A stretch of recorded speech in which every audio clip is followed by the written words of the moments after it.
I adjusted the cushion on the back of the couch and leaned back, staring at the TV, where the newscaster was monotonously talking about rising food prices. I picked up the remote and changed the channel, but the program seemed to be conspiring to show the same thing: political debates, drug commercials, and another detective story with a predictable plot. Outside the window of my house in a quiet neighborhood in Cheswold, dusk was fading, and the streetlights were coming on one by one along the familiar street. I got up and walked to the kitchen to make myself some chamomile tea. Automatically, I pulled out my favorite mug from the cabinet, the one with the blue cornflowers that my husband, Arthur, had given me for our wedding anniversary 20 years ago. The habit of thinking about him still lingered, even though Arthur had been gone for 3 years. Sometimes I caught myself cooking dinner for two or buying his favorite cinnamon gingerbread. The water in the kettle boiled, and I poured in a bag of herbal tea. Steam rose from the mug, filling the kitchen with a light floral scent. I returned to the living room and settled into my favorite chair by the window. From here, I could see my neighbor, Mrs. Coleman, walking her old Labrador, Max. The dog lumbered down the sidewalk, and the woman waited patiently for him to sniff the next bush. My phone vibrated on the coffee table. A message from Baxter, my son. "Mom, how are you doing? I hope everything's good." I smiled. It was rare for him to text just for no reason. Usually the calls and texts from my son meant one thing: I needed money again. Over the past 2 years, it had become a pattern, like the changing of the seasons. The first time he'd asked for help was after his and Paisley's car broke down and they needed to pay for repairs right away. It was $800. I didn't hesitate to transfer the money. The car was a necessity, especially since Baxter had to travel to various sites as part of his job as a health and safety inspector.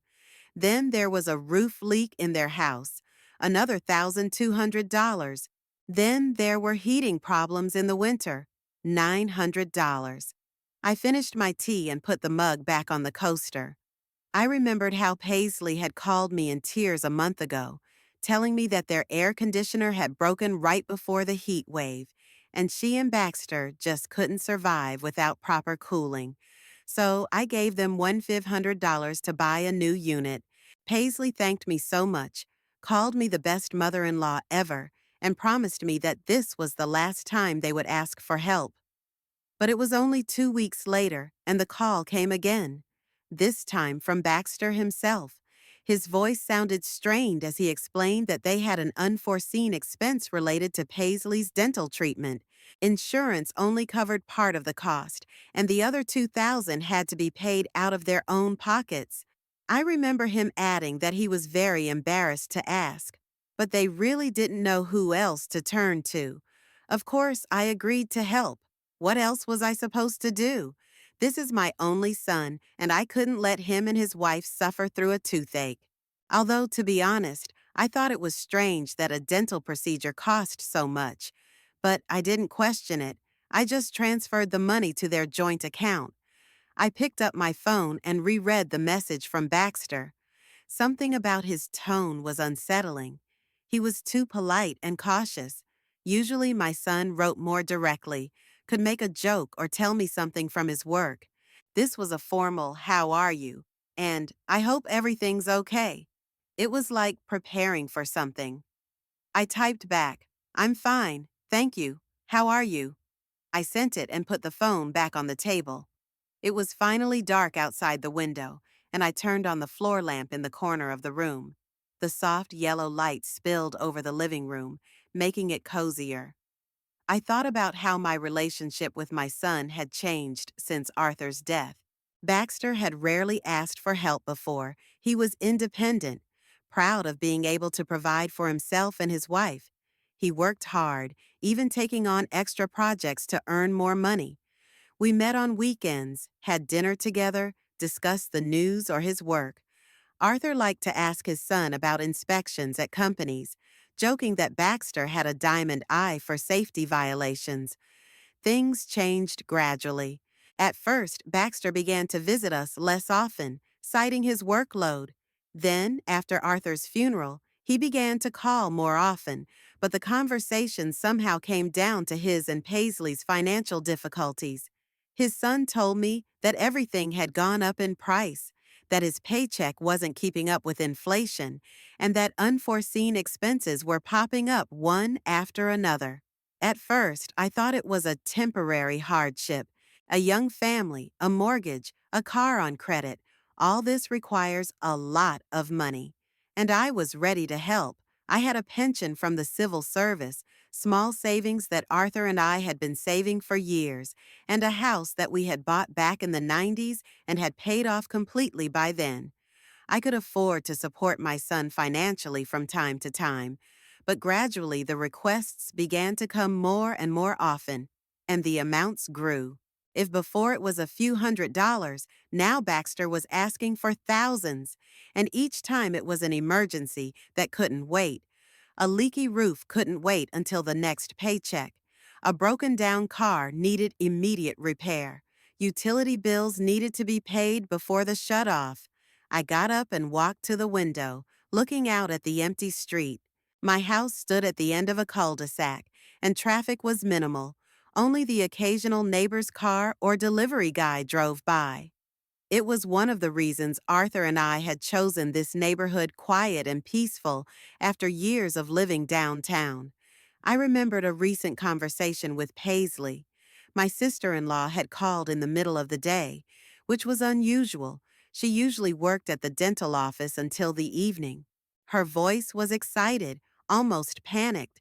She told me that something had happened to the electrical wiring in their house, and the electrician said they needed to change the whole system in the basement right away, or there might be a fire.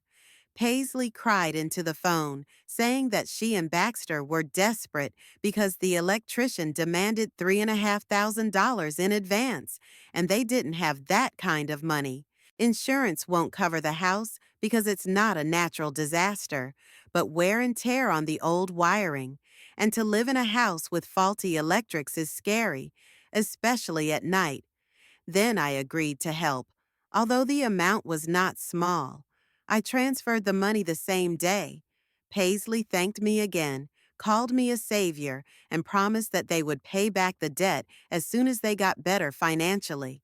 Baxter then also called, apologized for having to ask for help so often, and assured me that the situation would soon get better. But things weren't getting better. On the contrary, the problems seemed to multiply every month. And I started to notice strange things, like the fact that Paisley was posting on social media more often, with pictures from restaurants or new purchases, or the fact that Baxter would casually mention going to movies or concerts, even though he used to say they didn't have money for even the simplest entertainment. Once when I was visiting, I noticed a new TV in the living room. Huge, flat screen, obviously expensive. When I asked about the purchase, Paisley nonchalantly replied that they were lucky to find a discounted model from last year. But I remembered that just a week ago, Baxter had complained about not having enough money to pay the car insurance. Something about that story didn't add up. Then there was the vacation thing. Paisley was posting pictures from a beach somewhere in the southern states. Palm trees, ocean, cocktails by the pool. In the pictures, she and Baxter looked happy and rested. When I asked my son about the vacation, he said they had gotten cheap last-minute trips, almost for nothing. But I had worked in the travel industry before I retired, and I knew that almost free was never cheap, especially during the season. And then there was the restaurant story. Baxter had once mentioned that he and Paisley had dined at a new Italian restaurant in the center of town, the same one that had been featured in the local paper as the most expensive place in Cheswold. The average check there was at least $150 per person. When I wondered if they could afford it, my son quickly told me it was a gift certificate from co-workers for Paisley's birthday. All these little things added up to a strange picture. On the one hand, constant requests for help, stories of financial hardship and inability to make ends meet. On the other, expensive shopping, restaurants, vacations. I tried to find a logical explanation, but nothing came to mind. The phone vibrated again. A message from Baxter. Mom, can I call you tomorrow? There's something important to discuss. I looked at the screen and sighed. This was it. Needing money again. I wondered what it was for this time. What new disaster had happened in their home or life? Texted back, sure, call. I sent the message and put the phone away. My heart felt heavy. I loved my son, but these constant requests for help were starting to weigh on me, especially because he was in no hurry to return the money, even though he promised to do it every time. I walked around the house, checking the locks on the doors and windows. It was another habit, left over from when Arthur worked late and I was often home alone. The house was small, only 3 bedrooms, but it was always enough for my husband and me. After he died, the space seemed too big, but I got used to it. All our memories were here. Every single thing meant something. I went into Arthur's study, which I'd barely touched since his death. I only came here occasionally to water a flower on the windowsill or dust off his desk. My husband was a neat man who liked order. All the documents were in folders, books were in straight rows, and there was nothing superfluous on the desk. I opened the desk drawer where Arthur kept the family photos. I pulled out an album and flipped through a few pages. Here was Baxter in kindergarten, a serious boy with dark hair and attentive eyes. Here he was graduating from high school, tall, almost grown up, but still with a childlike directness in his smile. And here is his wedding with Paisley, young, beautiful, full of plans for the future. Then, 7 years ago, it seemed to me that Paisley was perfect for my son. She was hardworking, funny, could hold a conversation, and seemed genuinely in love with Baxter. Sometimes, however, I sensed something calculating in her behavior, but I put it down to natural practicality. After all, isn't it bad for a woman to be able to plan and think about the future? Now I realized that my first intuition had been correct. Paisley was indeed calculating. Only calculating wasn't about the family budget or future plans, but about how to maximize the benefits of kinship, especially after Arthur's death, when it became clear that I was left alone with a decent savings and a small but steady income. I closed the album and returned it to the drawer. It was time to face the obvious. My son and his wife were using me. Under the guise of marital difficulties, they regularly siphoned money out of me, which they spent on entertainment and pleasure. And I, driven by maternal feelings, succumbed to their pathetic stories every time. I returned to the living room and settled back in my chair. The street outside my window was completely empty, with only the occasional car passing by. I thought about Baxter's call tomorrow and what he would say to me. There would probably be another emergency that would require an immediate cash injection. And I wouldn't be able to say no, as always. I closed my eyes and mentally went back to that rainy October day, 3 years ago, when everything had changed. Arthur had left suddenly, a heart attack right on the job at the city planning department. Colleagues told me later that he simply laid his head on his desk during a meeting and never got up again. Doctors said he didn't suffer. His heart simply stopped. The first weeks after the funeral passed like a blur. Baxter and Paisley were constantly around, helping with the documents, organizing the wake, sorting out the inheritance issues with the lawyer.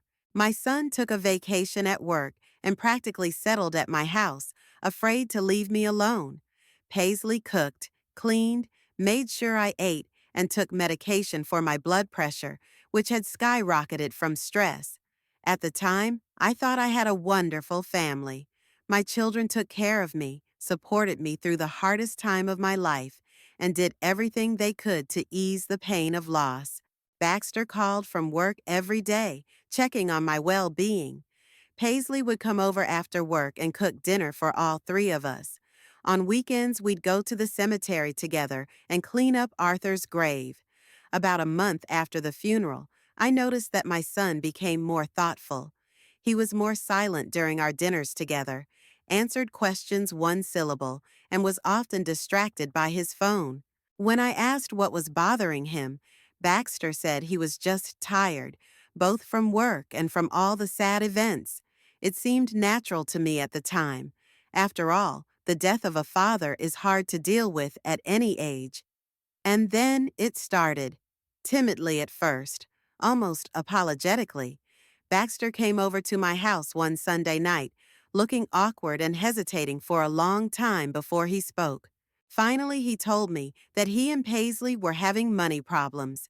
It turned out that while he was on vacation with me, Paisley was also taking sick leave, nervous exhaustion after the death of her father-in-law. As a result, they both didn't get their full paychecks for almost a month, and no one canceled the bills. The son needed $600 to pay the utilities and avoid a power outage. He promised to pay the money back in 2 weeks as soon as he got his paycheck. I, of course, gave him the money without hesitation. It didn't even occur to me to refuse. Baxter had helped me in my time of need, and now it was my turn to help him.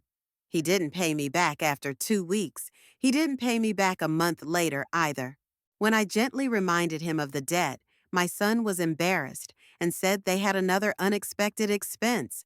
Something with the car, I think. But he would definitely pay it back soon. I didn't insist. After all, this was a family, and families don't keep strict accounts of loans. A month later, Paisley called me at work. She sounded upset, on the verge of tears. She told me that a pipe had burst in the bathroom at their house, and now they needed to make repairs right away. Otherwise, the water would flood the neighbors downstairs. The plumber said that the work will cost $1,200, but it must be done immediately. Insurance does not cover such cases. It is not an accident, but the wear and tear of old pipes. I wired the money the same day. Paisley was so grateful that she even sent me pictures of the destruction in the bathroom. It really looked terrible. She promised that she and Baxter would be sure to pay me back as soon as they got over their current difficulties. By then, their total debt was already $1,800. But I wasn't worried. The children were going through a difficult period. It was only natural. The winter of that year was particularly harsh. In January, Baxter asked for help again. This time the problem was with the heating. The old boiler in their house broke down during the Christmas frost. When the temperature dropped to -20, he and Paisley were freezing at home, sleeping in one bed under 3 blankets.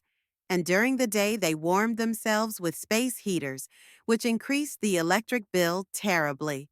It cost $900 to repair the boiler. Plus, the extra electric bill was another $300.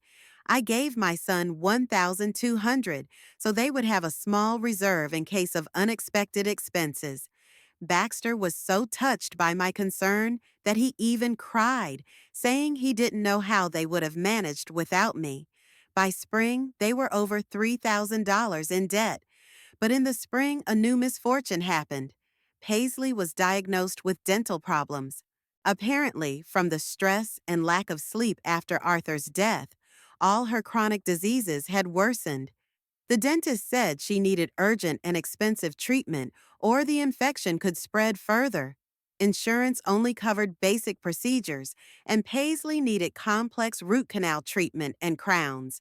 The total amount came to $2,500.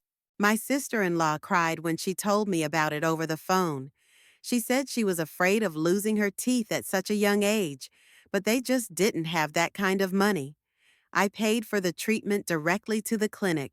Paisley was eternally grateful, calling me her guardian angel and the best mother-in-law in the world.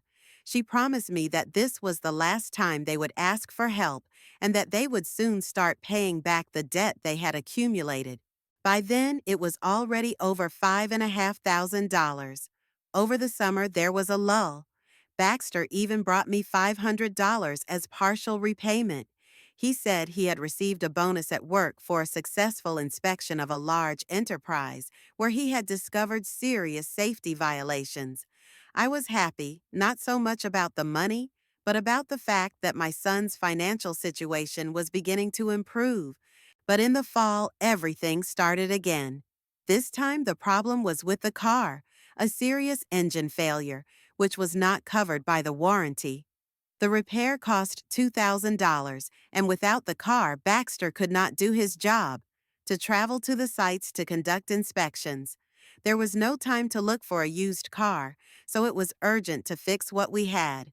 I gave the money, even though I was beginning to notice a certain pattern. As soon as their debt to me decreased, a new emergency situation would arise that required financial intervention. It was as if the trouble was deliberately waiting for the moment when I had the illusion that the children were beginning to cope on their own. In the winter of sophomore year, the roof story began. Paisley called me in a panic. During a heavy snowfall, a leak had been discovered right above their bedroom. The water was dripping onto the bed, ruining furniture, and could have shorted out the wiring.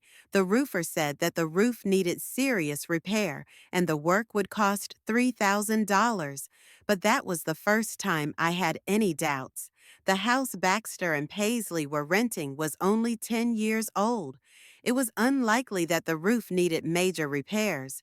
When I gently expressed my surprise, Paisley explained that the problem was the poor quality materials the builder had used. Nowadays, many contractors skimp on everything just to make construction cheaper. I gave the money, but asked to see the documents from the roofer. Paisley brought an estimate on the letterhead of a reputable company. Everything looked convincing, a detailed description of the work, seals, signatures. Although something inside me still doubted, there was nothing to pick on. In spring, there was a story with the air conditioner. In summer, with electrics. In fall, new problems with the car. Each time the sums were impressive, from $1.5 to $3,000. Each time the situation was presented as critical and urgent, and each time Baxter and Paisley promised that this was the last time they would ask for help. Gradually, I began to notice oddities in their behavior, like the fact that they were less likely to invite me over to their house. We used to meet regularly at their place.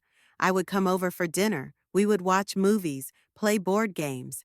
After the financial problems started, these meetings almost stopped. Baxter's explanation was that they were embarrassed to have guests in a house where things were constantly breaking down. I also noticed that Paisley became more irritable. Whereas before she was always cheerful and outgoing, now she often seemed tense, especially when it came to money. Once, when I innocently asked how things were going with paying off old debts, she sharply replied that they were doing the best they could, but the prices of everything were rising faster than their income. That's when the strange story of their lifestyle began. On the one hand, constant complaints about lack of money and requests for help. On the other, I began to see signs that they were spending money on things that didn't seem like a first necessity. Paisley's new clothes, the expensive restaurants they mentioned in passing, the vacation they took to the coast. When I cautiously asked how they could afford a vacation under such financial hardship, Baxter said they'd gotten the trips almost for free. They'd won them in a lottery at Paisley's work, and the restaurant was a gift from co-workers for their wedding anniversary. The explanation sounded reasonable, but I was beginning to doubt their veracity. By the end of the second year, the total amount I gave the kids was approaching $20,000. That was serious money, almost a third of my savings. But every time I began to doubt the rightness of my actions, Baxter or Paisley reminded me of how much I needed support after Arthur's death, and how they had dropped everything to be there for me. The third year began with a story about a threatened eviction. Paisley called me hysterically, telling me that their landlord had suddenly raised the rent by $600 a month. If they couldn't pay that amount, they'd have to find a new place to live. Finding an apartment requires a security deposit, agency fees, and moving costs a lot of money. I agreed to help them with the increased rent for 6 months until they found a more affordable place to live. That meant an extra $3,500 out of my savings. But what was I supposed to do? I couldn't let my son be homeless. 6 months passed, but finding a new place to live was out of the question. When I brought it up, Paisley said the rental market was tough and they hadn't found anything affordable yet. She asked me to extend the assistance for a few more months. By then, I felt like I was being dragged into some kind of game, the rules of which I didn't understand. The next morning, I woke up with a heavy feeling in my chest. It was drizzling outside my window, making my garden a dreary sight of wilting flowers and wet leaves. October was always a depressing month in Cheswold. Short days, gray skies, and a constant humidity that seeped into my bones. I made myself some coffee and sat down at the kitchen table with the morning paper, but I couldn't concentrate on the news. My thoughts kept returning to yesterday's message from Baxter. I knew he'd call today, and I knew he'd ask for money again. The only question was what kind of disaster this time. The phone rang at exactly 9 in the morning. Baxter's number popped up on the screen, and I slowly picked up. "Good morning, Mom." My son's voice sounded strained, though he tried to sound cheerful. "Good morning, honey. How are you doing?" "Pretty much fine, but—" He stopped talking, and I heard him take a deep breath. "Mom, we have a problem. A pretty serious one." I took a sip of my coffee and prepared to listen. Over the years of these conversations, I'd learned to recognize the intonations in my son's voice. Right now, he sounded particularly worried, which usually meant a large amount. "What's wrong?" I asked, trying to speak calmly. "You see, we're having trouble with the paperwork on the house. Turns out our landlord hasn't paid his property taxes in 2 years, and now the city is threatening to seize the house for debt. If that happens, we'll be evicted without warning." Baxter spoke quickly, as if afraid I'd interrupt him. "The lawyer said there's only one way to stop the process. We have to pay the outstanding taxes ourselves and then collect that amount from the owner through the courts. But that takes time, and the taxes have to be paid by the end of the week." "And how much does that cost?" I asked, though I already guessed that the amount would not be small. $4,800, Baxter said, and there was an apologetic note in his voice. "I realize that's a lot. Paisley and I have already applied to the bank for a loan, but they turned us down, saying we have too much current debt." I remained silent, digesting the information. The story sounded plausible. I knew that many homeowners had been struggling financially in recent years, and tax debts could indeed lead to property seizures. "Mom, I know we've asked for your help many times," Baxter continued, and you could almost hear the tears in his voice now. "But we just don't know who else to turn to. If we get evicted, we'll be on the street, and it's very hard to find a new place to live now. Everywhere requires a reference from the previous landlord." "What does your landlord say?" I asked. "Can he solve the problem himself?" "We haven't been able to reach him for a week. He seems to have disappeared altogether. Neighbors say they saw him carrying stuff out of the house next door, which he also owned. Maybe he just ran away from his debts." Baxter fell silent, giving me time to think about the situation. I could hear Paisley talking in the background, apparently prompting my husband to say something. "Mom, I realize it's a lot of money," my son spoke again, "and we'll be sure to pay it back to you as soon as we get compensation through the courts. The lawyer said the process will take 3 months tops." "Baxter," I began cautiously, "are you sure this lawyer is competent? It might be worth getting a second opinion." "We've already consulted with 2 attorneys. Both said the same thing. We need to pay our taxes immediately or we'll be evicted." I stood up and walked over to the window, looking out at the wet street. Mrs. Coleman's neighbor was trying to drag her stubborn Labrador home, but the dog was resisting, not wanting to end the walk. Normally this scene would make me smile, but right now I was too engrossed in a conversation with my son. "When exactly do you need to pay?" I asked. By Friday. Today is Tuesday, so we have 4 days.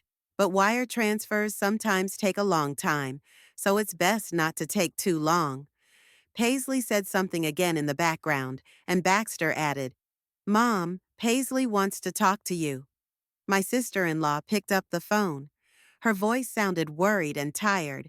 Cordelia, I'm so sorry we have to ask for your help again. Baxter and I have been up all night wondering what to do. I even tried to borrow money from my parents, but they're having a hard time right now, too. Paisley, calm down, I said. Let's deal with this in order. Are you sure there's no other way out? Sure, she replied, and there was a sob in her voice. We called all the banks in town, tried to negotiate an installment plan with the IRS, but they said that an installment plan is only possible after the current debt is paid in full. Her daughter-in-law cried into the phone, telling how afraid they were of being on the street, how ashamed they were to ask for help all the time, how they dreamed of finally becoming financially independent. Her words sounded sincere, and my heart clenched with pity. Okay, I finally said. I'll help you, but I'll need some documents. The IRS certificate of indebtedness, the contacts of the lawyer who's counseling you.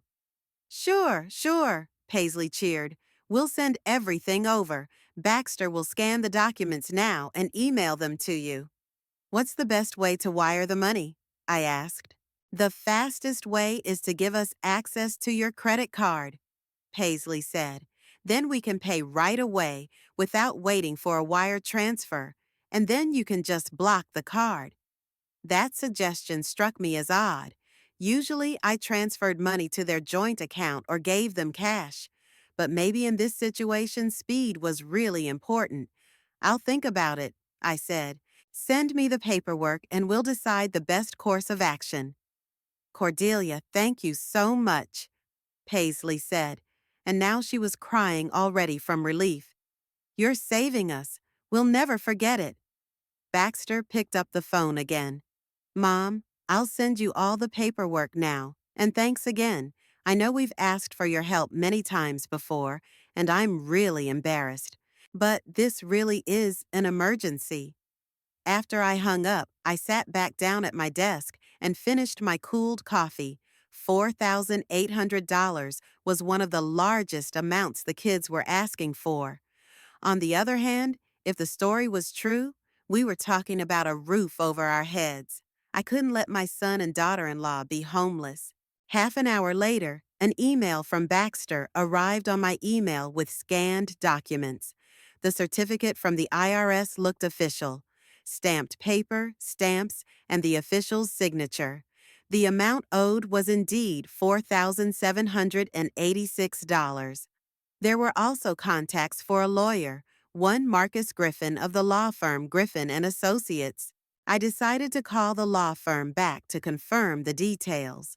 The receptionist put me through to Mr. Griffin, and he confirmed that he was indeed advising Baxter and Paisley on the homeowner's tax debt, said the situation was serious and required immediate intervention. Is there any guarantee that my son can recover this money through the courts? I asked. There are no guarantees in law, the attorney replied, but there are precedents, and they are encouraging. In most cases, tenants who paid taxes for unscrupulous landlords have been fully compensated. That reassured me a bit. If the lawyer was telling the truth, there was a real chance of getting my money back. In the meantime, the most important thing was to help keep the kids off the streets. Around 1 o'clock in the afternoon, Baxter called again. Mom, have you decided how we're going to transfer the money? We need to get it paid today so the paperwork goes through before Friday. I was still hesitant about handing over the credit card information, but there was no time to ponder. Okay, I said, dictate what you need. Baxter asked for the card number, expiration date, and security code. I dictated all the information, feeling slightly uneasy. I'd never given that information over the phone before, not even to my loved ones. We'll pay exactly the amount listed on the certificate, my son assured me. $4,786. And right after that, you'll block the card so no one else can use it. And where will you pay? I asked. At the IRS office. They accept card payments there. We're just on our way there now. After the conversation, I felt a mixture of relief and anxiety. On the one hand, I had helped children in a critical situation. On the other hand, the amount was very large, and it seriously hit my savings. In 3 years, the total amount of help I had given my son and daughter-in-law was approaching $30,000. I spent the rest of the day on hold. I checked my phone every half hour, hoping to get a message from Baxter that the payment had been successful. But there were no messages. In the evening, I texted my son myself, asking how the payment went. The reply came an hour later. It went well. Thank you again. Block the card tomorrow morning. I went to bed with a sense of accomplishment.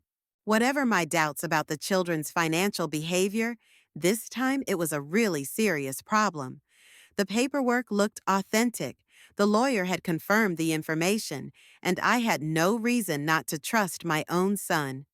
The next morning was surprisingly sunny, the first clear day after a week of rain. I woke up feeling somewhat relieved that yesterday's problem had been solved. The children had been saved from eviction, and I could go back to my normal life. The first thing I had to do was block the credit card, as I'd promised Baxter. I called the bank right after breakfast and asked to temporarily block the card. The operator was surprised. Usually cards are blocked due to theft or suspicious transactions, not at the customer's own request. I had to explain that I gave the card details to my relatives for emergency payment, and now I want to protect myself from accidental use. Yesterday, a payment of $4,900 went through on your card. The bank employee informed me. Is it okay? The amount was a little more than what Baxter had called, but the difference of $100+ didn't seem critical. Perhaps some fees or taxes had been added. Yes, it's an expected payment, I confirmed. After calling the bank, I decided to take care of some business I'd been putting off for weeks. I needed to go downtown to renew my driver's license, stop by the insurance company for my annual policy, and stop by the pharmacy for blood pressure medication. All of those places were in the business center of Cheswold, so it made sense to combine the trips.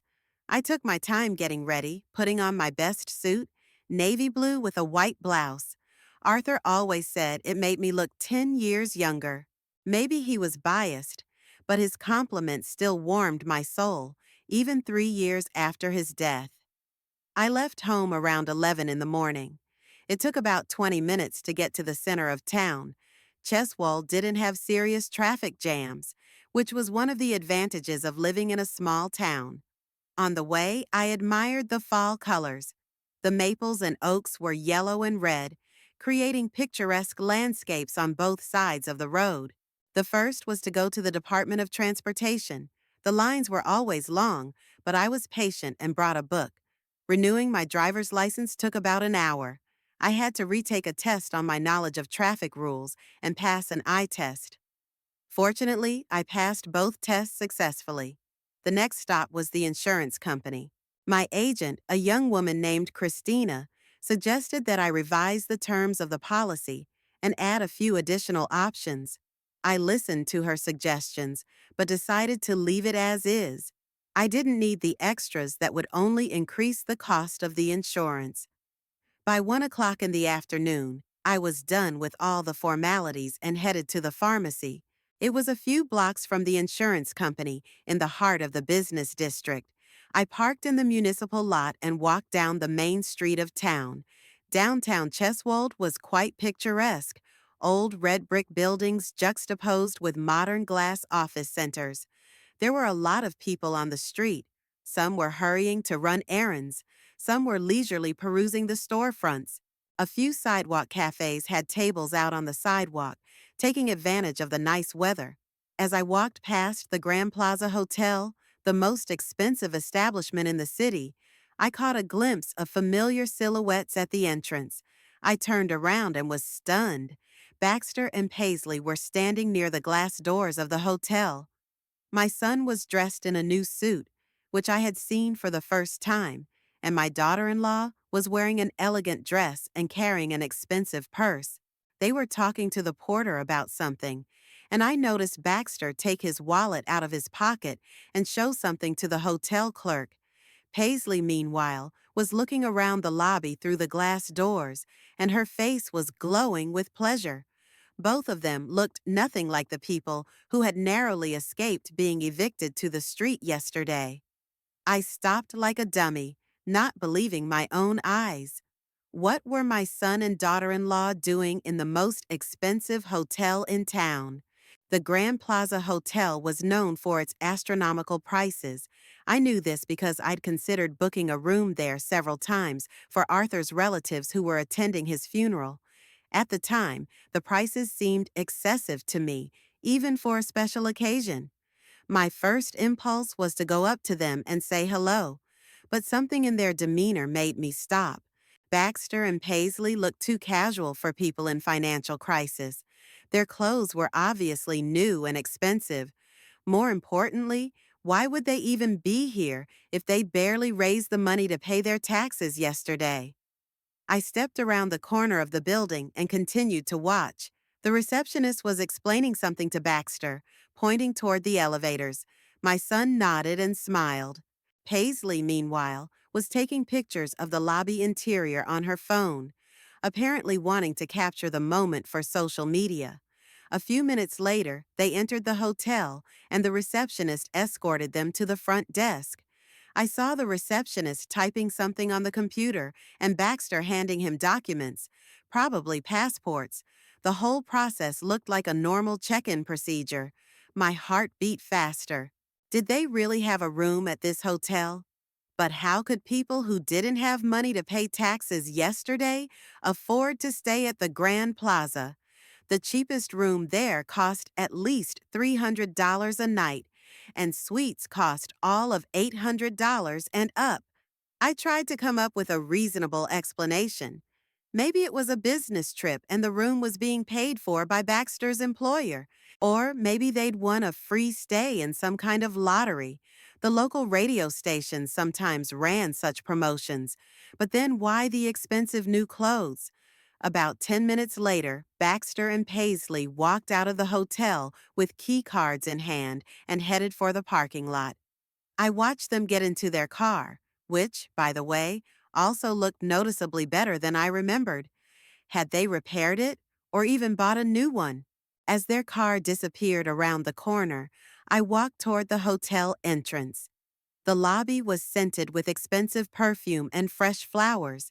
The interior was classical in style: marble columns, crystal chandeliers, Persian carpets. Everything here screamed of luxury and high prices. I approached the reception desk, where stood the very receptionist who had just served my son. A young man in an impeccable suit smiled at me and asked how he could help. "I'd like to inquire about your rates," I said. "I'm interested in the deluxe rooms." "Sure." The receptionist pulled out a price list.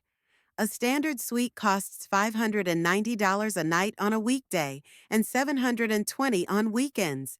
Premium suite is $850 and $1,100 respectively. The presidential suite is $1,400 and $1,800. The numbers swirled around in my head. Even the cheapest suite cost almost $600 more than many people made in a week, and that was just for one night. If Baxter and Paisley planned to spend the weekend here, the bill could be $1,000 and $1,500 or more. "What rooms are occupied right now?" I asked, trying to figure out which suite the kids had chosen. "Unfortunately, I can't provide information about our guests," the receptionist replied politely. "It's hotel policy." Of course, he was right.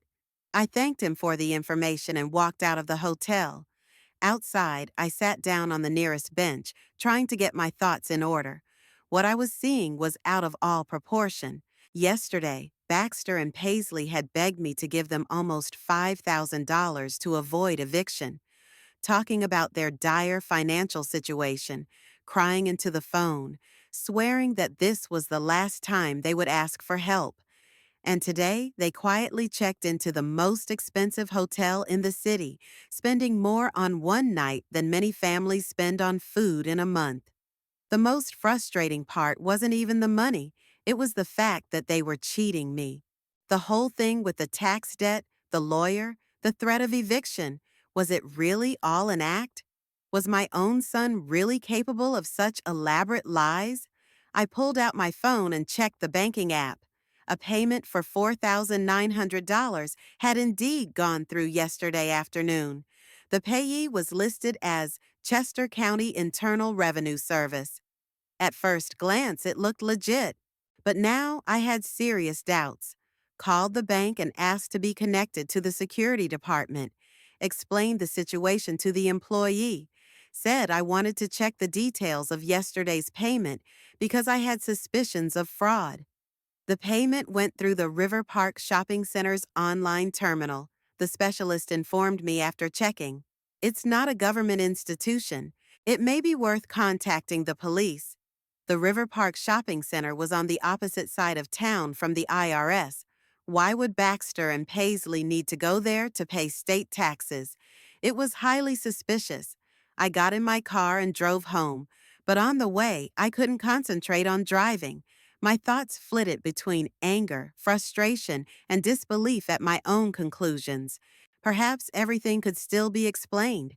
Maybe there had been some technical problem at the IRS, and the payment had to be made through an alternative system, and the hotel room was the result of some good deal or a gift from friends. But deep down, I knew I was looking for excuses for the unexplainable. What I saw today was radically at odds with yesterday's stories of poverty and despair, and the more I thought about it, the clearer it became. My son and daughter-in-law were deceiving me. When I got home, the first thing I did was call the Chester County Tax Collector's office. I asked to be connected to the department that handles debt collection. The girl on the other end of the line was surprised by my question. "We only accept payments at our office or through our official website," she explained. "We don't have any terminals in shopping centers. If someone accepted money from you on behalf of the IRS elsewhere, it's fraud." The last doubts dissipated. Baxter and Paisley had stolen almost $5,000 from me, playing out a whole melodrama with paperwork, lawyers, and the threat of eviction. And today, they were celebrating their success in a luxury hotel, not even bothering to come up with a plausible cover story in case I saw them. I sank into the chair and closed my eyes. In 3 years, I'd given the kids about $30,000. How much of that money had been spent on real needs, and how much had been spent on entertainment and luxuries? How many crises were genuine, and how many were cleverly fabricated stories? Most painful of all was the realization that my only son, the man I loved more than anyone else in the world, had systematically deceived me for years, using my love and trust to siphon off money for his whims. And he did it so skillfully, with such convincing details, that I never once doubted his honesty. And Arthur had warned me. In the last months before he died, he had said several times that Baxter was asking for money too often, and that I should be careful with financial help. I resented my husband at the time, thinking he was being unfair to my son. Now I realized that Arthur had an intuition that I lacked. In the evening, I sat in the kitchen for a long time, drinking tea and trying to decide what to do next. I could have called Baxter and made a scene, demanded an explanation and the money back, but that would only lead to more tears, excuses, and promises I could no longer believe. Maybe I should have pretended that nothing had happened. Pretend I hadn't seen them at the hotel, hadn't checked the payment information. Just accept what had happened as an expensive lesson and be more careful in the future. But that path meant the deception would continue. Sooner or later, Baxter would again come up with another crisis situation, and I would again be faced with a choice of giving money or denying my only son. Only now I would know that I was most likely being cheated. No, it couldn't go on like this. It was time to put an end to this game, no matter how painful the truth turned out to be. The next morning, at exactly 9:30, my phone made the distinctive notification sound from the banking app. I was just watering the flowers on the kitchen windowsill and didn't immediately pay attention to it. But when I picked up my phone and read the message, the mug of water slipped from my fingers and shattered on the tiled floor. Card transaction, $4,900 charged. Location, Grand Plaza Hotel Cheswold. Time, 8 hours and 27 minutes. I reread the notice several times, unable to believe my own eyes. The card had been blocked the day before yesterday, right after I'd talked to the bank. How could another payment go through it? And why was the Grand Plaza Hotel listed as the recipient and not the tax office? I called the bank immediately. The operator explained that yesterday's blocking concerned only new transactions, but did not affect already authorized transactions. It turned out that my son hadn't just paid his taxes the day before yesterday. He had also booked a hotel room with a deferred payment. The reservation was made on the same day as the first payment, the bank employee explained. But the debit only happens at the time of check-in. That's standard practice for hotels. So Baxter used my card twice.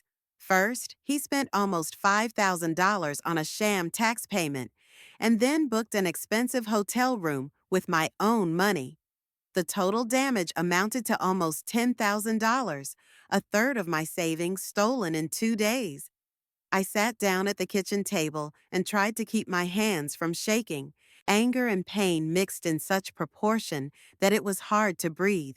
My own son had stolen money from me to spend a romantic weekend with my wife in a luxury hotel, and he'd done it so brazenly that he hadn't even bothered to cover his tracks. I quickly got dressed, grabbed my purse and car keys. 20 minutes later, I was already parked outside the Grand Plaza Hotel. This time there was no one I knew at the entrance. Apparently, they had already checked in and were enjoying the comfort I had paid for. The hotel lobby was bustling with normal life. A few guests were standing at the front desk. A porter was helping an elderly couple with their luggage, and an elegant woman with a laptop was sitting at a table in the corner, sipping coffee. Everything looked peaceful and respectable. No one suspected what drama was about to play out. I approached the receptionist, the same young man who had served my son the day before yesterday. He recognized me and smiled. "Welcome to the Grand Plaza. Have you decided to stay with us?" "No," I said, trying to remain calm. "I want to talk to your manager. I'm having a problem with unauthorized use of my credit card." The receptionist grew serious. "Sure, I'll get a manager right away. Please have a seat." A few minutes later, a middle-aged woman in a strict suit appeared. She introduced herself as Diana Rogers, the hotel manager. I explained the situation to her. My son had gotten my card details under the pretext of paying an urgent expense, but had booked a room at their hotel instead. "I understand your situation," Mrs. Rogers said sympathetically, "but the room was paid for with a credit card with the correct information. We have no way of knowing exactly who used it." "I'm not blaming the hotel," I assured her, "but I need to talk to the people who are in the room right now. That's my son Baxter Finch and his wife Paisley." The manager checked something on the computer. "Yes, we have guests with those names. They're in the presidential suite, but I can't give you a room number or let you go up to them without their consent." "Then call them and tell them Cordelia Finch is waiting for them downstairs on urgent family business." Mrs. Rogers dialed the room number. I could hear her explaining the situation to someone. After a minute, she hung up. "They'll be right down." The next 10 minutes dragged on for an excruciatingly long time. I stood in the center of the lobby, feeling the curious stares of the other guests. Family scandals were rare in a hotel of this caliber, and my presence was clearly out of keeping with the calm and luxury. Finally, the elevator opened, and Baxter and Paisley stepped out. Both were in hotel robes, obviously having interrupted breakfast in the room. The son looked confused, and the daughter-in-law's face showed irritation. When they saw me, they slowed their steps, as if hoping I would disappear if I moved slowly enough. "Mom," Baxter said uncertainly, stepping closer, "what are you doing here? How did you find us?" I pulled out my phone and showed him the charge notice. $4,900 for a hotel room. Yesterday morning. How did you get my blocked card information? Baxter turned pale but tried to remain unfazed. Mom, I can explain. It's not what you think. What do I think? I raised my voice, and several guests in the lobby turned in our direction. I think you stole almost $10,000 from me, lied about taxes, about the eviction threat, about lawyers, and instead moved in with your wife in the presidential suite on my dime. Paisley tried to interject. Cordelia, you don't understand. We did have problems, but— Shut up, I cut her off sharply. For 3 years, you and your husband have been siphoning money out of me under the guise of family crises, and then you spent it on restaurants, vacations, and luxury suites. Did you think an old fool wouldn't figure it out? My voice grew louder and louder, and now the entire lobby was watching our scene. The desk clerk froze with a telephone receiver in his hand, not knowing whether to call security. The elegant woman with the laptop had put her work aside and was frankly watching the unfolding of events. "Mom, please don't yell," Baxter pleaded. "People are watching." "Let them watch," I replied. "Let everyone know what a wonderful son I have, who steals from his own mother to impress his wife." Baxter tried to take my hand, but I recoiled. "Don't you dare touch me. For 3 years, I thought I was helping my family in a time of need. Turns out I was funding your entertainment." "We were going to give it all back," Paisley whispered, tears welling up in her eyes. "When?" I asked wryly. "After the next crisis? After the next accident or breakdown? You don't even have the imagination to come up with new excuses." Mrs. Rogers cautiously approached us. "Excuse me, but could you please continue this conversation in a more private setting?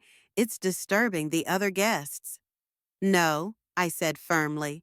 "Let everyone hear. Let them know what happens when children forget basic respect for their parents." I said to the receptionist, "I'd like to cancel this reservation. The card was used without my permission." "But we've already checked in guests," the young man said confusedly. "Then I'll file a police report for fraud and to the prosecutor's office for grand larceny."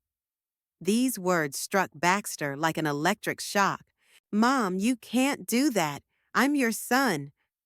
"That's exactly why I can't believe you would do something like this," I replied, and my anger gave way to a deep sadness. "You know what hurts me the most? Not the money. The fact that you looked me in the eye and lied to me, for years, systematically." Paisley tried again.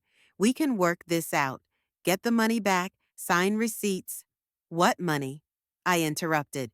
"I mean, you're in financial trouble all the time. Or was that a lie too?" Several of the hotel guests pulled out their phones and started filming our scene. I noticed this and turned to them. "Take pictures, please. Let the whole internet see what happens to kids who think their parents are cash cows." Baxter was horrified. "Mom, stop it. This is going to get on social media." "And fine. Maybe then other parents will be more careful with their loving children." Mrs. Rogers tried to interject again. "Mrs. Finch, I understand your feelings, but could we please address this issue in a less public way?" "You're right," I agreed. "Let's settle it." Turning to the receptionist, "Bill them immediately for the use of the room. If they can't pay cash right now, call the police. The card has been stolen. But, Mom, Baxter began. Do you have $4,900 in cash? I asked. My son lowered his eyes. Of course, he didn't have that kind of money. All their money went to taxes, restaurants, and other entertainment. Then pack your bags, I said coldly. You have 10 minutes to leave the room. Otherwise, I really will call the police. Paisley burst into tears. Where are we going to go? We don't have money for another hotel. That's your problem, I replied. For 3 years you've been living off me. It's time you learned to earn your own money. Baxter and Paisley walked slowly toward the elevator. At the elevator door, my son turned around. Mom, we'll talk again. You can't do this to me. I can, I said, and I will. Goodbye, Baxter. The elevator closed, and I was alone in the lobby. A few of the guests were still looking at me curiously, but I paid them no further attention. The main thing was done. I had told the truth. For the first time in 3 years, I did not let myself be deceived by tears and complaining stories. Mrs. Rogers came up to me. Mrs. Finch, how are we going to settle the payment? I'll pay the bill, I said, but only for one night, for the one they've already spent. The rest of the reservation is canceled. Good, and please accept my apologies for what happened. It's not your fault, I said tiredly. Only those who forget about conscience and gratitude are to blame. I paid the bill for the night in the presidential suite and left the hotel. Outside, I got into my car and sat with my head on the steering wheel for a long time. The hardest part was over, but there were more difficult decisions ahead.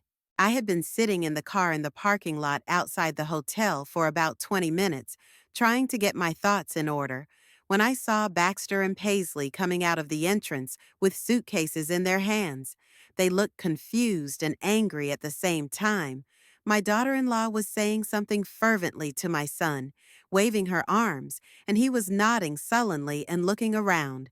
When he spotted my car, Baxter headed straight for me. I rolled down my window, preparing for another attempt at excuses. Mom, we need to talk, he said, leaning toward the window. You've completely misunderstood everything. Wrong? I interjected, not believing my own ears. I misread the charge to my card of almost $10,000? Paisley came up from the other side of the car, her face red with tears and anger. Cordelia, how could you embarrass us like that? In public, in front of all those people? They were filming us on their cell phones. You embarrassed yourself, I replied coldly. I was just calling things by their proper names. Baxter tried to open the car door, but I blocked the locks. Mom, come out. Let's talk normally. Like civilized people. Civilized people don't steal from their own mothers, I said. Civilized people don't lie for 3 years straight, making up non-existent crises. The crises were real, Paisley exclaimed. We did have money problems, and the hotel was just a little reward for ourselves after all the stress. I laughed, but the laugh came out bitter. A reward? For what? For successfully robbing an old lady?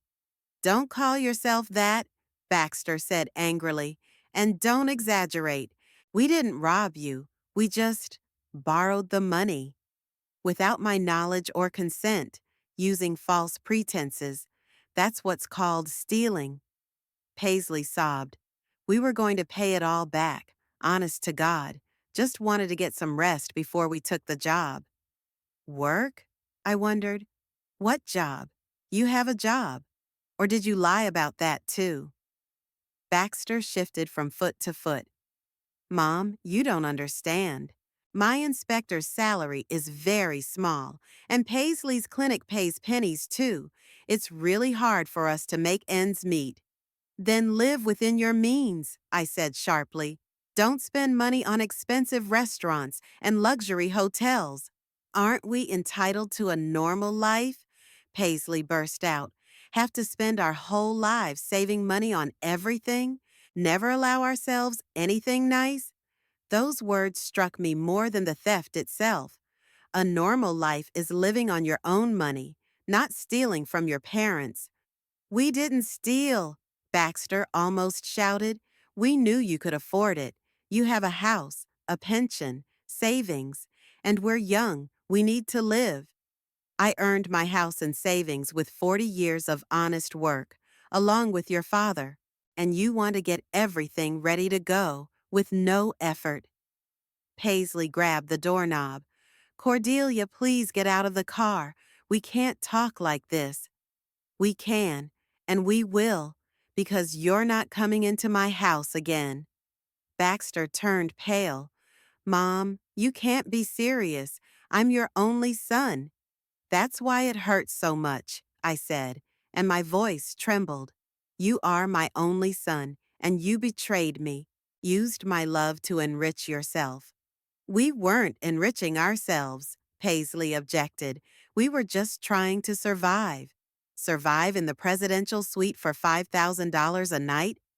My son's face suddenly changed. The mask of apologetic contrition came off, revealing anger and irritation.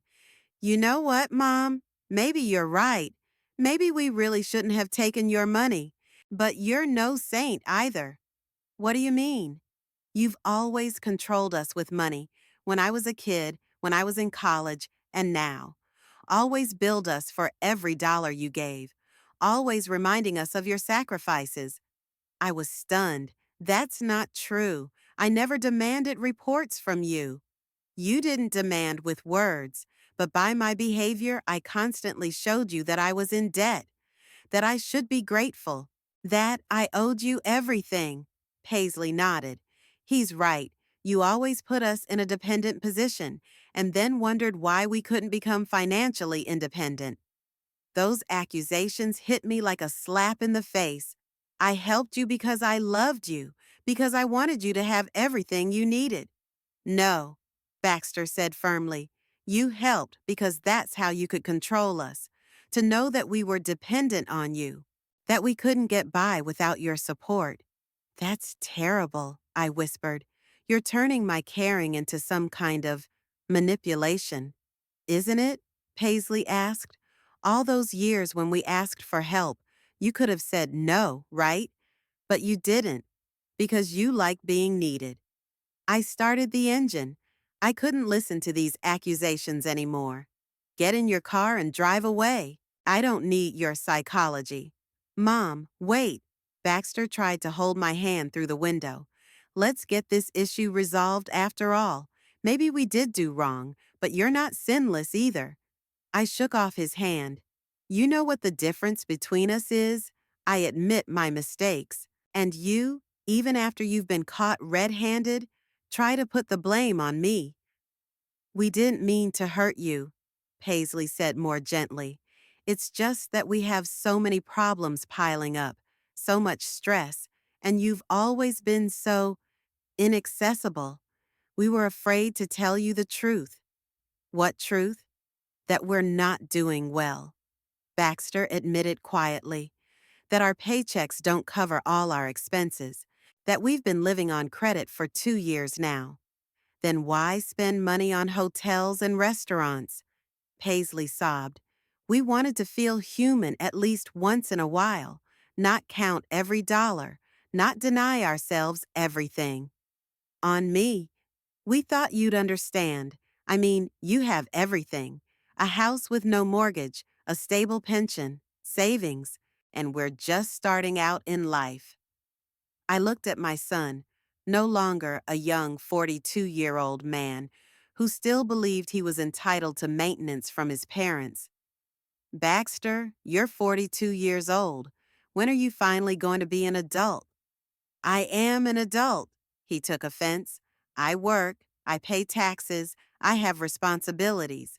Responsibility to who? You stole $10,000 from your own mother. We didn't steal, Paisley flared up again. We borrowed it, and we were going to pay it back. When? In a year? In 10 years? Or when I die and you inherit all my property? Baxter recoiled as if I'd hit him. How can you say that? Easy. Because now I know you don't think of me as a mother, but as a source of income. I started to pull out of the parking lot, but Paisley ran after the car. Cordelia, stop. We have to discuss this. I stopped the car and rolled down the window. There's nothing to discuss. You're adults. Deal with your own problems. What if we actually end up on the street? Paisley shouted. Then you'll know what it's like to be responsible for your own actions. Baxter ran to the car. Mom, you can't do this to me. What would Dad say? It was a low blow, and Baxter knew it. Dad would say he raised a parasite instead of a son, I replied, and hit the gas. In the rearview mirror, I saw them standing in the middle of the parking lot, confused, angry, accusing. For the first time in their lives, they had to face the consequences of their own actions without their mom's support and protection. The drive home was a blur. I tried to digest everything I had heard. It was especially painful to hear the accusations that I was to blame for their behavior, that my help was a form of control and my caring was a way to tie the kids down. Maybe there was some truth to that. Maybe I did give money too readily without teaching my son to be self-reliant. But that didn't justify stealing. It didn't make their act any less heinous. When I got home, I sat in a chair by the window and tried to honestly analyze the past 3 years. Did I really enjoy having the kids depend on me? Did I enjoy being the sole source of help in their difficulties? Perhaps I did. After Arthur's death, I felt very lonely. Baxter's requests for help created an illusion of need, of importance. It made me feel like someone else needed me in the world. But even if that was true, it didn't change the point. Adults shouldn't have to live off their parents, and they certainly shouldn't cheat them out of money. My phone rang. Baxter. I stared at the screen for a long moment before dismissing the call. A minute later, a message came through. Mom, I know you're mad, but we're a family. You can't break family ties over money. Over money? He still didn't realize it wasn't about money. It was about trust. The betrayal. That he'd turned my love into a source of income. I wrote back, it wasn't money that destroyed the family bond. It was lies and betrayal. I sent the message and blocked his number. For the next 2 hours, Paisley's phone was ringing off the hook.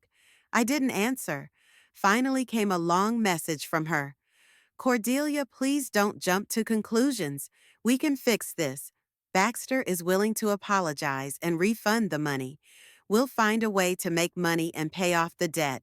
Just don't take away our family. I have no one else but Baxter and you.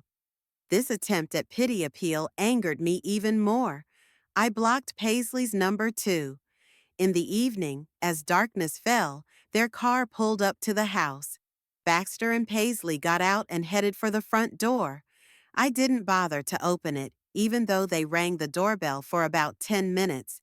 Mom, we know you're home, Baxter called out. The car is in the driveway. I went to the window and pulled back the curtain. Leave, I said loudly so they could hear through the glass. You're not coming in here again. Mom, don't be so cruel, the son said in a pleading voice. At least listen to us. I did, at the hotel. There's nothing more to listen to. They stood at the door for another half-hour, alternately ringing and coaxing me to open. Finally, Paisley couldn't stand it any longer and shouted, You're a terrible mother. You're depriving your son of his family for some money. I'm not taking away his family, I replied. He chose money over family when he decided to steal from me. Eventually, they left. I was left alone in the big house, which suddenly seemed not empty, but free. For the first time in 3 years, I didn't have to wait for calls asking for help. I didn't have to figure out where to get money for another crisis. I was free from a toxic relationship that sucked not only money, but mental strength out of me. Yes, I lost my son, but I had found myself. The first night after breaking up with my son, I barely slept. I lay in bed and replayed in my head the whole conversation near the hotel. Every word, every intonation. Especially painful were Baxter's accusations that I was to blame for their behavior, that my help was a means of control, not caring. By morning, I had made a decision. If they thought I was a controlling mother, let them see what real control looked like. It was time to take serious action to protect the remaining funds and my own safety. The first thing I did was to call the bank and ask them to block all my cards without exception. The bank employee was surprised by such a radical decision, but I insisted on immediate blocking. I also ordered new cards with changed numbers and increased security. "And how will you pay until you get the new cards?" the bank teller asked. "Cash," I replied. "I have a small stockpile at home." The next item in my plan was to change all the passwords to my bank accounts and online services. I spent 2 hours methodically going through all the sites and applications, setting up new complex passwords. Baxter might have known some of the old ones. I sometimes asked him to help me with technical issues.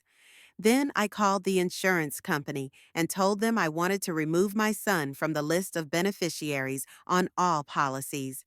The agent tried to talk me out of it, explaining that such decisions are usually made after serious thought.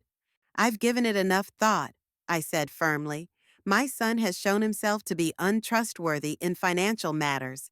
"But this is your only child," the agent insisted. "Perhaps we should try to resolve the conflict first." "Conflict?" I laughed bitterly. "Stealing $10,000 isn't a conflict, it's a crime." The change of beneficiary documents were promised to be ready by the end of the week.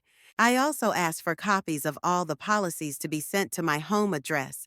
I wanted to make sure there would be no loopholes for Baxter to access insurance benefits. The next important step was to contact a locksmith. I realized that Baxter might have a copy of my house key. I had once given him a spare key in case of an emergency. Now that precaution had backfired on me. The handyman arrived later that afternoon, an elderly man with kind eyes. He was at first surprised at the request to change the locks, but when I explained the situation in general terms, he was sympathetic. "I have a son too," he said as he installed the new lock. "Good kid, but he can be careless with money. I can see why you're worried." The locks were changed on the front door, on the door to Arthur's study where important documents were kept, and on the door to the basement.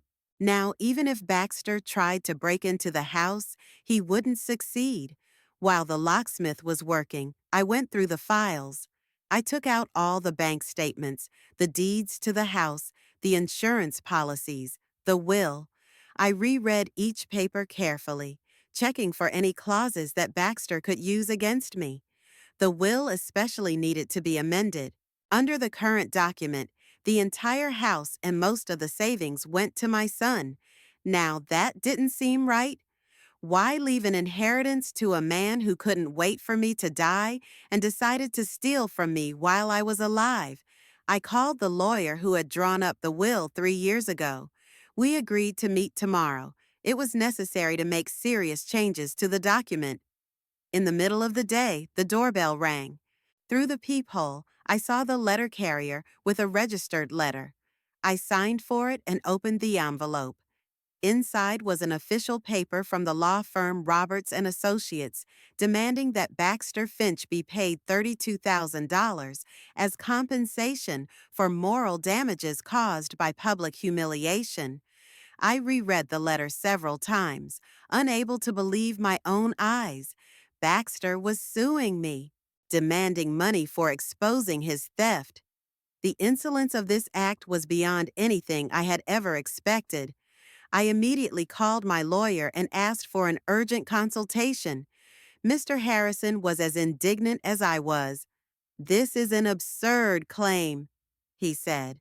"No one can claim compensation for the consequences of their own illegal actions, but we'll have to formally answer the claim."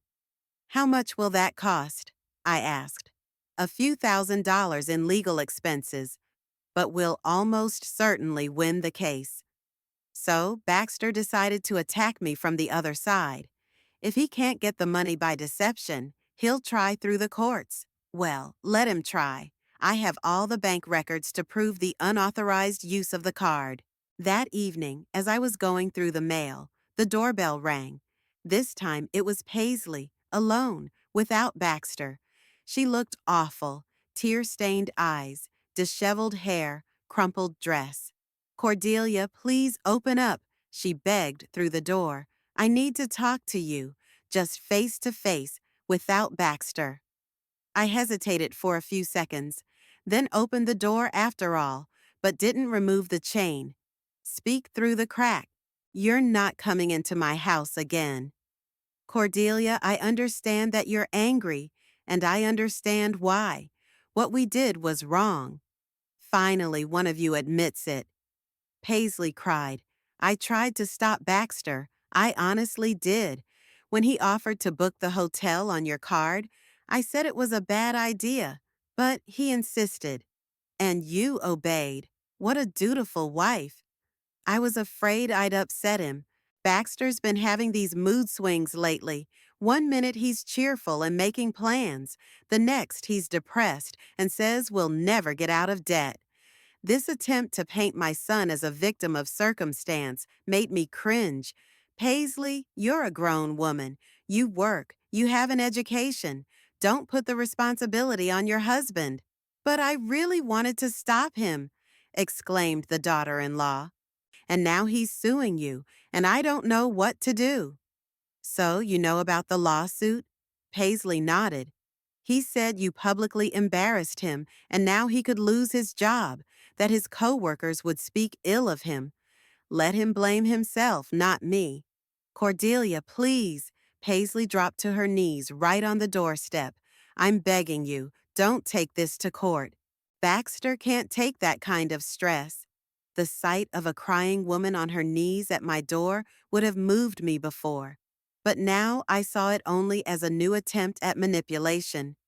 Get off your knees. It's not dignified. I'd do anything to make up with you and Baxter, Paisley sobbed. I can work double shifts to get my money back. I can get an extra job. Why didn't you think of that before? When you spent my money on entertainment, we thought we had time, that we could pay it back gradually without causing problems. I was tired of this conversation. Paisley, go home. Tell Baxter that if he drops the suit, I won't file a theft report with the police. That's the only deal I'm willing to make. And our relationship? Can't we forget the whole thing and start over? No, I said firmly. Trust that's broken can't be rebuilt. Paisley rose from her knees and wiped away her tears. You're making a mistake, Cordelia. Family is the most important thing in life, more important than money.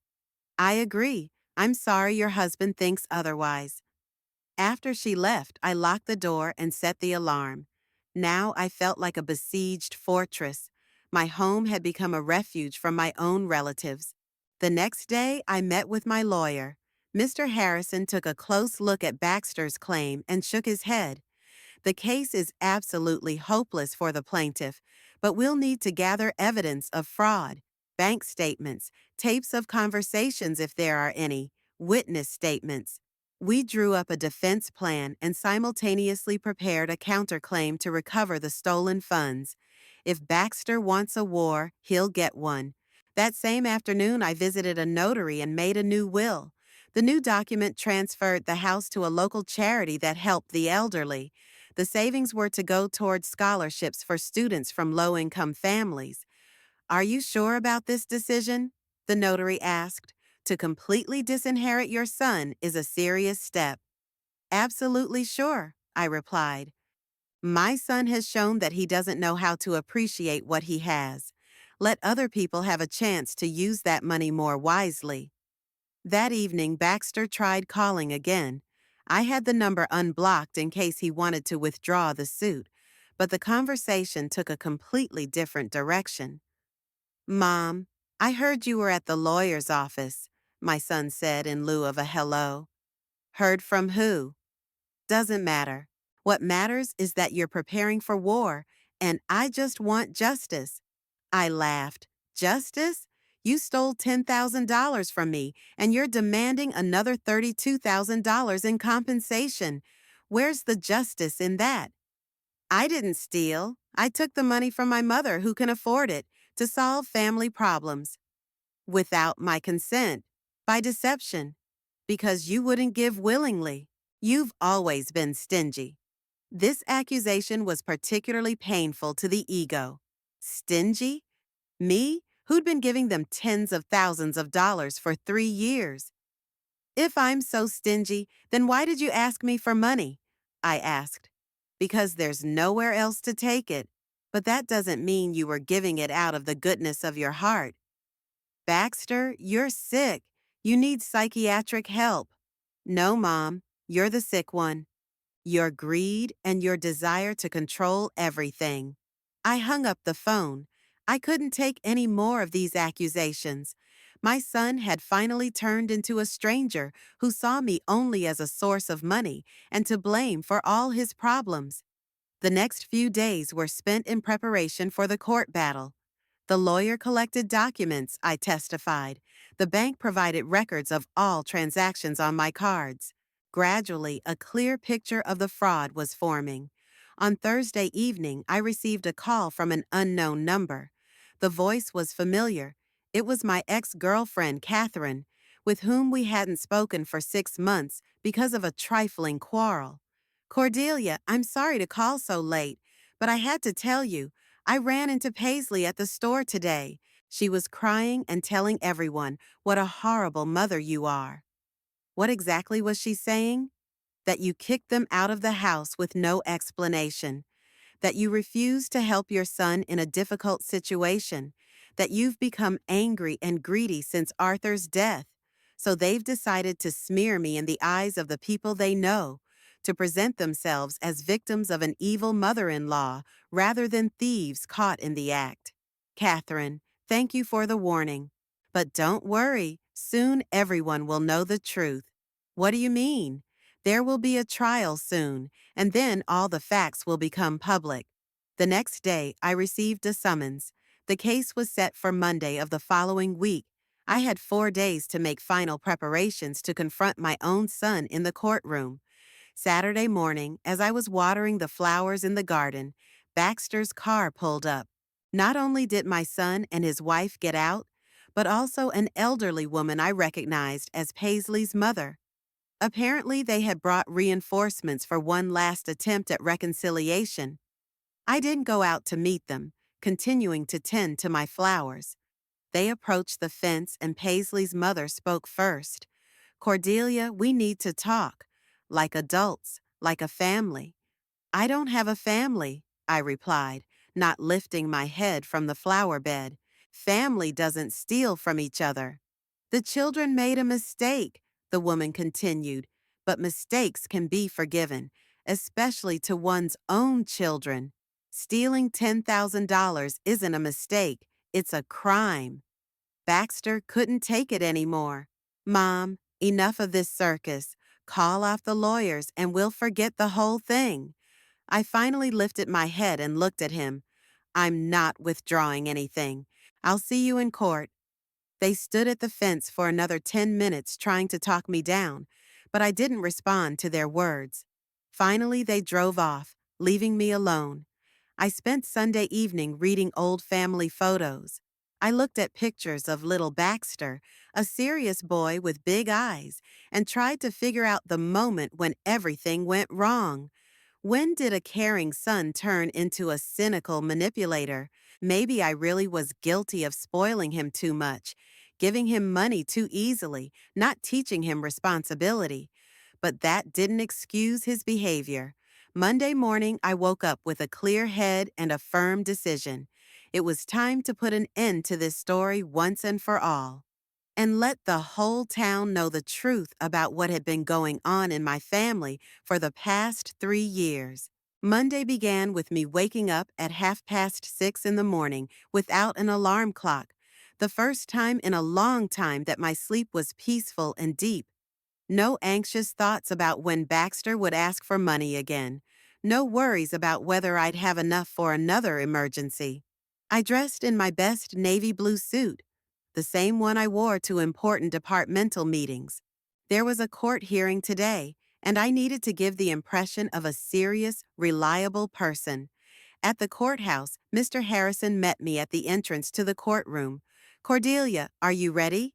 he asked, adjusting his glasses. "Ready," I answered firmly.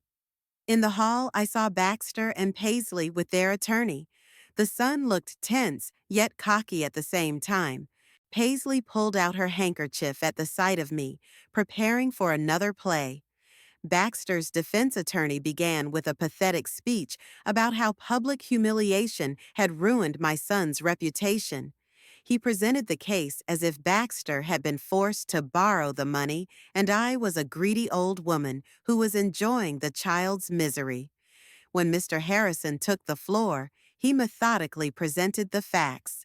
Bank statements showed that I had given my son over $40,000 in 3 years. It turned out that the Mr. Griffin I had spoken to on the phone was a front man, and that the law firm of Griffin and Associates existed only on forged letterhead. I was then given the floor. I told about how the inquiries gradually escalated, how each time new critical situations were found, how I was hurt not so much by the theft of the money as by the realization that my son had been lying to my eyes for years. Judge Wilson read the decision. The court finds Mr. Finch's claim to be without merit. Mr. Finch is ordered to reimburse his mother the full amount of $9,800 in illegally obtained funds, plus court costs. After the verdict was announced, Baxter caught up with me on the courthouse steps. "Satisfied? Did you get what you wanted?" "I got justice," I replied calmly. "Is money more important to you than your son?" "Money was never important. What was important was trust, and you broke it." I spent the next few weeks settling into my new life. I signed up for painting classes at the local cultural center, started going to the gym regularly. At the gym, I met Elizabeth Morgan, a woman my age who was also recently widowed and facing relationship problems with her children. "We were giving too much to the kids," Elizabeth reflected. "And when we realized we'd turned into ATM machines for them, it was too late." "It's never too late to make a difference," I replied. A month later, Mr. Harrison reported that Baxter was not paying the amount awarded, and the case had been turned over to the bailiffs. My son tried to hide the assets, but everything was revealed. In November, I received a letter from Paisley. She wrote that she was divorcing Baxter, that she couldn't live with a man who constantly lied. She apologized and expressed hope for the possibility of communication in the future. I wrote a short note. "Paisley, I'm glad you found the strength to change your life. Maybe someday we can actually talk. But it won't be soon." Over the winter, I started attending a support group for seniors with family problems. It turned out that my story was far from unique.